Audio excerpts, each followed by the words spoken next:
foreclosure crisis is concerned? That's a good question. As a matter of fact, as of the first quarter of this year, Staten Island, based on statistics that I got from RealtyTrack, is up 101%. Wow. That's Staten Island. Then we're talking about other boroughs. Manhattan up 66.18%, Queens 41.4%, Brooklyn 34.9%. I'm sorry, that was Brooklyn up 26.6%. The Bronx is up 34.9%. Wow. And that's the report from RealtyTrack. So Staten Island it's out there. Okay. Now, as severe as this foreclosure situation is, from what you've been able to see, and I know we've went over a little bit, but this question, I think, epitomizes what we're trying to understand about this, and that is, will we ever recover from all this? Well, I believe with his life there's hope. As long as we have wise people that are leading this country, okay? You spoke about peaks and valleys. Right now we might be in the valley, okay, but we can get up out of this. I think the problem has been the fact that we just had people that were just money mongers. They would do anything to anybody by any means necessary and go find another victim, okay? And this has been a hard lesson for America. Oh, yes, okay? that's And very usually true. when you learn hard lessons, you learn to tighten up if you're a wise person. Yeah. And you don't want to repeat the same mistakes again. So with that thought in mind, what would you advise homeowners to look out for in terms of fraudulent mortgage loan representatives? Well, as I say, when they bring you these pictures, it's too good to be true. It usually is too good to be true. Study, get information, compare. Don't just take, okay, my word. Compare what I have as opposed to what the next person brings along. If they claim they can do something, make sure they get it in black and white. Okay? I would tell anybody, whether you're going to purchase a home or refinance, you should have a good real estate attorney. You should have a mortgage person that has a track record. Okay? Somebody was highly referred to you, maybe by a neighbor or friend that's had some really good experiences. When you're going to refinance, I have seen too many people who are right now facing pre-foreclosure that have went into a refinance closing without consulting anyone. They went, they did this on what they didn't know, not even what they knew. We call it on a whim, or we call it going riding bareback. Sad. That's what we call it. Sad. You know. I have two situations. I have one situation right here in Staten Island where they did the closing at the house. As a matter of fact, the appraiser who did a bogus appraisal, I mean, if you ever ride by that particular property, but I can't get the address, it looks like, literally looks like somebody threw grenades in the window. Oh, wow. Man. It looks like somebody threw a grenade on the roof.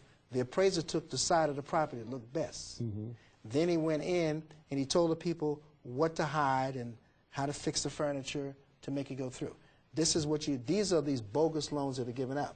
And these people, it's amazing. They got nothing out of the deal. No cash out, no nothing. They thought they'd get the interest rate reduced. What did they get?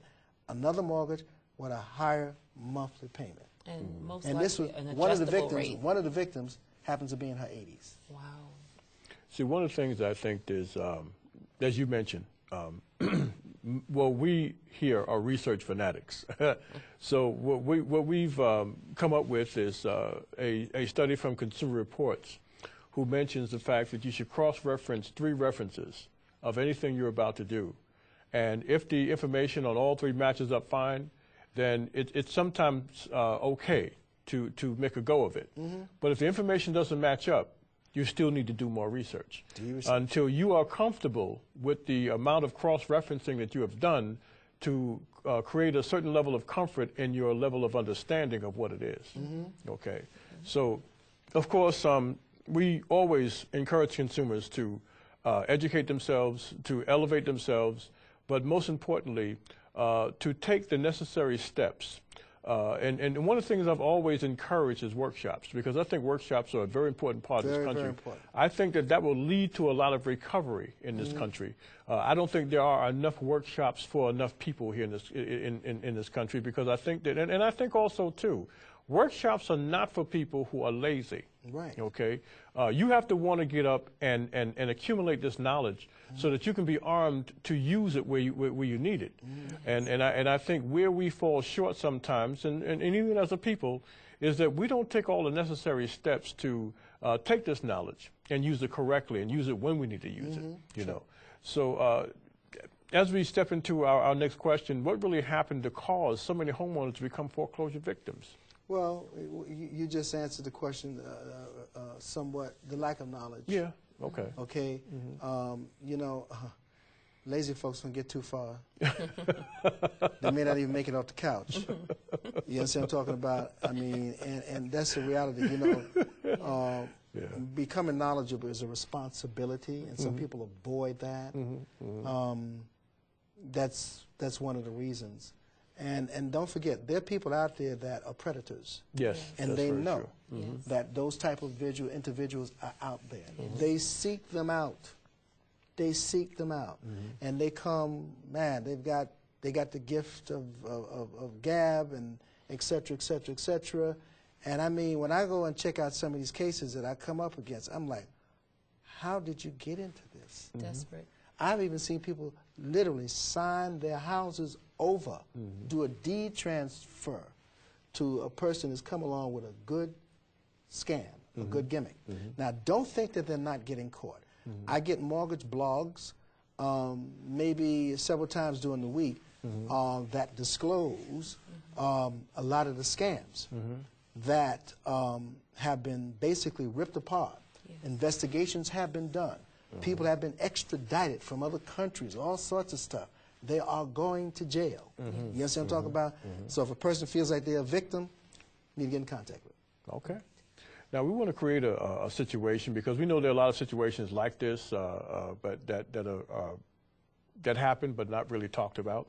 Now, just to create the situation, I want a deed with my spouse, but I'm not on the mortgage. We are currently separated, and I'm 4 months behind in mortgage payments. Can you help me? Okay. Matter of fact, I got a question like that very recently. She called me, and her and her husband are estranged. No divorce has taken place yet, and she's behind. And she's on the deed.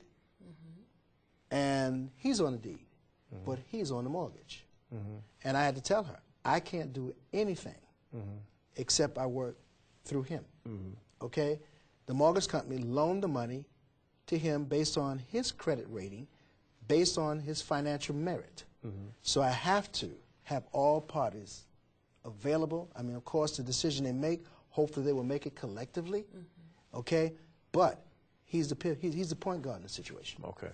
Okay. He dictates what happens. Well, it's not that he dictates what happens, because it's the fact that the bank honors the agreement that they made with the person that's the mortgagor. Right.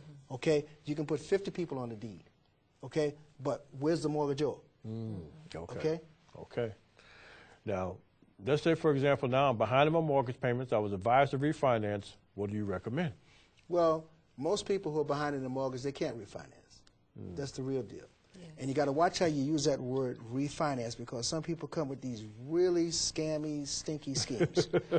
I had a situation in Brooklyn where they told a lady to refinance using what you call a straw buyer. Now, there's a difference between refinance and purchase. Okay. You can only refinance once you own the property. You get a purchase mortgage to buy the property. They told us she would be